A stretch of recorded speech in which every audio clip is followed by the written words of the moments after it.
Aksi tak patut ditiru ini benar-benar dilakukan dua gadis remaja putri asal Palembang, Sumatera Selatan. Dua gadis yang semestinya mencecap masa remaja dengan penuh keceriaan dan belajar ini malah menirukan aksi bakawanan geng jalanan. Keduanya tertangkap kamera tengah berduel menggunakan senjata tajam di lokasi pemakaman, hingga video itu viral. Akibat aksi duel itu, salah satu remaja putri mengalami luka cukup serius. Ironisnya, aksi tak pantas dan barbar itu justru direkam teman remaja lainnya hingga viral. Inilah. Posisinya inilah kayaknya kak ya. Tapi tidak tahu kapan kejadiannya ya. Nah, tidak tahu kalau kejadiannya. Video viral tuh kami saling kirim-kiriman, dapat kiriman dari luar. Nah setelah dapat kiriman dari itu, polisi Babinsa Sekta Kemuning ngecek lokasi. Nah kebetulan kami tahu lokasinya, kami tunjuki. Saya dapat tuh hari Senin kemarin. Kata orang di situ kejadiannya hari Minggu. Nah, kejadiannya hari Minggu. Seminggu yang lalu Pak. Iya, seminggu yang lalu. Aksi kekerasan itu bukan hanya direkam secara sadar, tapi tampaknya sudah diatur hingga salah satu remaja berperan sebagai wasit. Pada video rekaman terlihat remaja laki-laki diduga memegang senjata api jenis pistol yang diletupkan sebagai penanda duel. Dari kesaksian warga sekitar makam, termasuk penjaga makam, kelompok remaja baik putri maupun putra kerap kali berkumpul di area makam. Mereka kerap kali menghabiskan waktu di tempat sepi itu hingga akhirnya aksi tak pantas terjadi. Bahkan kelompok remaja ini pun tak jarang bikin resah warga sekitar. Emang sering ada anak-anak kumpul sini kak? Ada juga kadang-kadang. Cuman di sini baik memang kalau duduknya. Akhirnya dampaknya untuk ke kita nih sebagai gelak yang turun tebas ini kan umumnya. Rasa jadi seolah-olah takutnya kita yang dicapnya kayak. Ya. Nah di situ memang lokasi itu wilayah Sukarami. Nah, tapi berdekatan dengan Sekta Kemuning. Harapan kita ya sering-sering aja dimonitor daerah itu, karena daerah itu daerah sepi. Ya. Berbekal petunjuk video viral, kepolisian dari Polda Sumatera Selatan pun langsung bergerak mencari tahu. Akhirnya pihak kepolisian berhasil membekuk 8 remaja. Ironisnya semua pelaku masih di bawah umur. Yang mengejutkan lagi, rata-rata dari mereka putus sekolah. 2 diantaranya masih berstatus pelajar. Dari pengakuan pelaku, duel terjadi akibat saling singgung dan saling tantang di media sosial.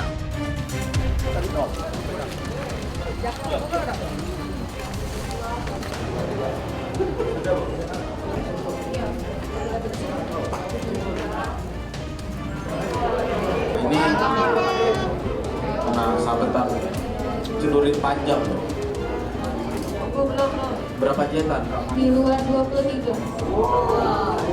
Untuk yang bersangkutan, dua-duanya luka dan sudah dapat pengobatan dan kita sudah langsung. Kejadiannya 7 Januari. Baru, bukan kejadian lama ini, baru buktinya lukanya masih baru. Selain sukses menangkap pelaku, polisi juga berhasil mengamankan beberapa barang bukti, termasuk korek berbentuk pistol yang viral dalam video. Pistol korek api digunakan untuk aba-aba dimulainya duel tarung. Polisi juga mengamankan barang bukti berupa ponsel untuk merekam serta baju kaos yang digunakan. ya? Ya, ini korek. Ya, jadi Salah satu pelaku IN yang masih berusia 15 tahun mengaku jika PTR yang masih berusia 14 tahun selalu menyinggungnya di media sosial. PTR selalu pamer kemenangan di pertarungan sebelumnya sehingga ia terpancing untuk melawannya. Kenal dari IG. kau kenal IG? Iya. Kau kenapa nantang itu? Ente? Sebelumnya tuh Pak, dia nih buat status di SG-nya tuh RDM Pak. Kesel Pak. Dia nyawa waktu itu pernah main, jadi cak di keluar-keluarkannya terus Pak kemenangan dia di sebelumnya. Main apa? Sudah 2 kali ya Pak?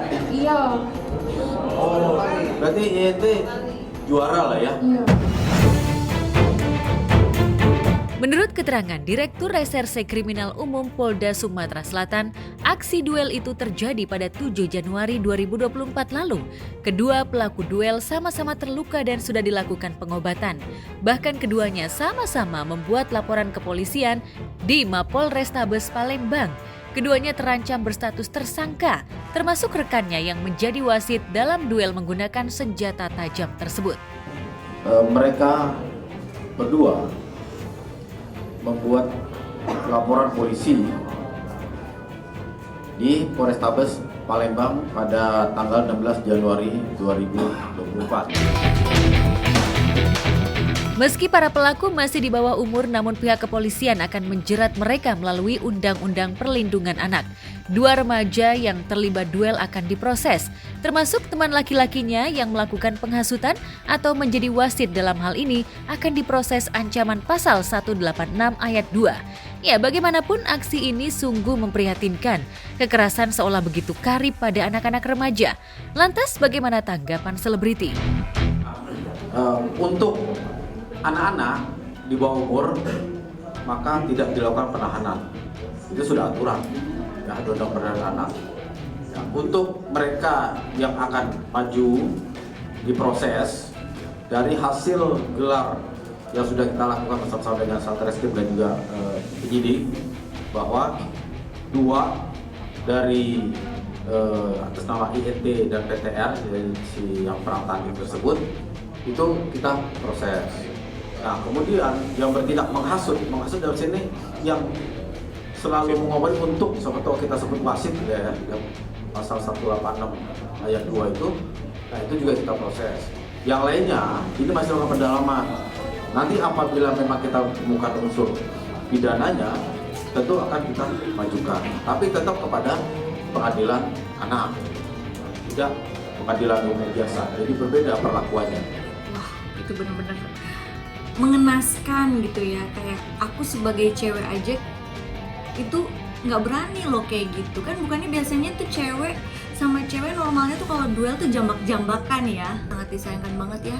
Semoga video yang viral itu bisa memberikan pelajaran buat kita semua, apalagi cewek-cewek, supaya lebih bisa menahan emosi dan bisa lebih berpikir panjang untuk melakukan sesuatu ke depannya. Kalau menurut saya sih janganlah menggunakan yang kayak gitu ya. Kalau misalnya ada berselisih paham, harusnya diselesaikan kalau bisa dengan cara saling memaafkan atau dibicarakan baik-baik. Ada banyak cara lain untuk bisa menyelesaikan masalah. Apalagi kita sama-sama perempuan dan seharusnya woman support woman.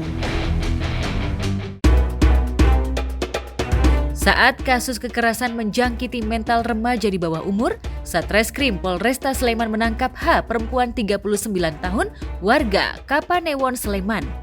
Residivis dalam kasus perdagangan orang tersebut kembali ditangkap karena melakukan penyekapan terhadap perempuan berinisial IY. H terbukti melakukan penyekapan terhadap IY. Korban disekap dan diperlakukan layaknya budak karena dianggap pelaku tidak mampu melunasi hutang 2 juta rupiah yang telah berbunga menjadi 28 juta rupiah dalam waktu 11 bulan. Modusnya dengan membuat koperasi fiktif. Korban kemudian dijemput paksa oleh 3 orang suruhan pelaku lalu disekap di rumah pelaku. Korban tidak boleh pulang sebelum bisa melunasi seluruh hutang berikut bunganya. Kita dapati korban itu ada di sebuah kamar, itu tepat 11 bulan. Korban dimintai untuk membayar oleh pelaku sebanyak 28 juta dan korban dijemput oleh 3 orang. Ya, 3 orang tersebut juga merupakan suruhan dari si pelaku, dan pelaku juga modus meminjamkan uangnya, dia membuat sebuah koperasi. Selain korban IY, polisi juga menemukan 3 wanita lain di rumah pelaku yang diperlakukan layaknya budak karena dipekerjakan tanpa dibayar. Kisah perdagangan dan perbudakan manusia ini jelas mencungkil nurani publik. Setelah kita amankan, korban bercerita bahwa ini adalah rangkaian sebelumnya. Pada Desember 2022, korban pernah meminjam uang kepada pelaku sebesar 2 juta rupiah. Namun, menurut keterangan korban telah melakukan pencicilan sebanyak 1.700.000. Namun, pada November 2023, itu tepat 11 bulan, korban dimintai untuk membayar oleh pelaku sebanyak 28 juta.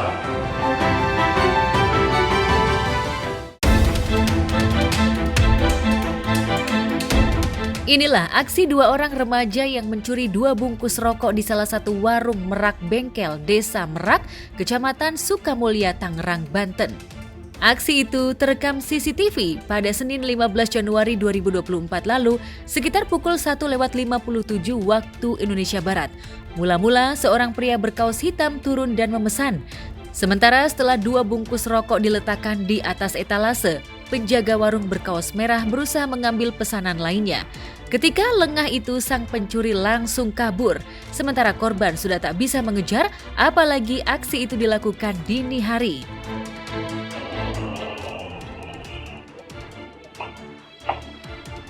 Berapa kemet dua? Yang gede. Berapa? Sama kopinya 1. Sudah kan?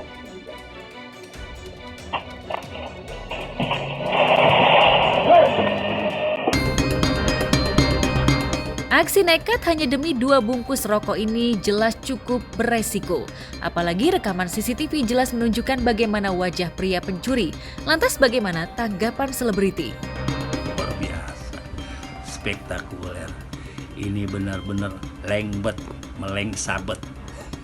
Tapi memang kalau saya perhatikan roman-romannya, kalau saya teliti dengan secara saksama, itu niatnya sudah memang tidak baik. Inilah salah satu trik 2024 secepat kilat. Jadi waspadalah ya, segala sesuatunya apapun yang terjadi harus selalu waspada. Jadi begitu ada mau beli apapun, bayar duluan. Kalau nggak ada give me money, nggak bisa, ya nggak? Itu salah satu kuncinya. Aku lihatnya kasihan, miris dan juga menyayangkan atas kejadian ini. Rokok yang diambil itu sebenarnya tidak terlalu mahal dan si pencuri itu seharusnya bisa bayar. Semoga penegak hukum bisa segera menangkap dan memberikan efek jera, karena walaupun sekecil apapun, kalau misalnya mencuri itu sangat tidak diperbolehkan dan itu bisa ditindak pidana, dan aku berharap semoga bisa memberikan efek jera kepada si pelakunya tersebut. Ketika kasus kriminal demi kasus kriminal mencuat di nyaris setiap wilayah di Jakarta, jagat hiburan mendadak heboh oleh pengakuan seorang pria pengusaha bernama Yohanes Budi Bakti. Budi Bakti membeberkan pengakuan mengejutkan ihwal borok kekasih aktris Raline Shah, yakni pengusaha Damajan. Kubu Yohanes Budi menuding kekasih Raline Shah itu telah melakukan wan prestasi lantaran tak membayar hutang sebesar 5 miliar rupiah yang sudah dipinjamkan Yohanes Budi untuk kepentingan investasi bidang usaha batubara di Sumatera Selatan. Kalau dilihat dari jangka waktu perjanjian dari 2015, kemudian jatuh tempo 2017 sampai saat ini tidak ada kesepakatan pembayaran, bisa dibilang tidak ada itikat baik dari pihak para tergugat yang menyelesaikan konjugan ini. Menurut kuasa hukum kubu Yohanes, kliennya mengalami kerugian dengan total kerugian sebesar 82 miliar rupiah. Total itu diambil dari rincian utang pokok 5 miliar, 25 miliar hasil proyek, dan hutang pokok sesuai perjanjian 52 miliar plus adanya perjanjian gadai saham. Karena tidak ada itikat baik dari kubu Ramajan, kubu Yohanes Budi pun berencana untuk mengambil langkah hukum dengan melayangkan gugatan wan prestasi ke Pengadilan Negeri Jakarta Selatan. Tidak ada itikat baik dari PT Karetra maupun dari Pak Ramajan, kami selaku kuasa hukum dari Pak Yohanes akhirnya mengambil langkah hukum untuk mengajukan gugatan prestasi di Pengadilan Negeri Jakarta Selatan. Kami beberapa kali negosiasi gitu ya, namun memang belum ada tercapai titik temu bagi keduanya. Kubu Ramajan sendiri hingga kini masih sulit dikonfirmasi, apalagi kekasihnya Raline Shah. Namun apa yang diutarakan kubu Yohanes Budi berikut rinciannya jelas harus tetap dibuktikan. Pengakuan sepihak kubu Yohanes Budi bagaimanapun masih butuh sanggahan dari kubu kekasih Raline Shah. Lantas benarkah Raline Shah dan kekasihnya masih bersiap untuk menghadapi gugatan? Kami pun mengharapkan dari kuasa hukum atau prinsipalnya dari PT Karetra, Pak Susilo dan remaja untuk hadir di situ kami tekankan. Jadi untuk mendekatkan mediasi, jadi penyelesaian pun jadi lebih jelas terang benderang seperti itu sih.